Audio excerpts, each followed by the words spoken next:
நீ உங்க அம்மாவா இருந்தா இப்படி பேசுவியா? என்னன்னு தானே பேசுற? நான் வேற யாரு வீட்டு பொண்ணா தானே துடிக்கிறோமா இல்லையா? ஆதிபராசக்திக்கு முன்னால் துர்கா மாசுர் அவ்வளவு வார்த்தைகளை பேசும்பொழுது அவ அப்படியே அவளுக்கு அதெல்லாம் பழக்கமே இல்லைங்க.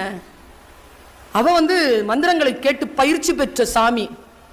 அவளுடைய ஆளுமையை குறைச்சி பேச பேச இத்தினூண்டு ஆயிட்டாங்க. இத்தினூண்டு பொண்ணாயிட்டா.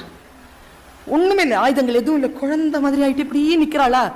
அவன் வாள் எடுத்துக்கிட்டு வெட்டுறதுக்கு வரும்போது எங்கிருந்தோ வந்தாருங்க மிஸ்டர் சிவபெருமான். ஹே சக்தி, நீதானடி சிவனுக்கே சக்தி தருகின்றவள், நீதானடி இந்த உலக மாதா, நீதானடி இந்த உலகத்தை நிர்வகிக்கின்ற நிர்வாகி, நீதானடி பேரழகின் சொல்ல சொல்ல சொல்ல சொல்ல அப்படி வளர்றா. கொன்னுட்டா துர்கா மாசுர. அன்றிலிருந்து அவள் துர்கை என்று அழைக்கப்படுகிறாள். நான் இதையும் உங்ககிட்ட சொல்றேன் தெரியுமா? உலகத்துல நிறைய பேர் துர்கா மாசுரர்களாக சுற்றி கொண்டிருக்கிறார்கள். நாம் எல்லோரும் ஆதிபராசக்திகளாக இருக்கிறோம்.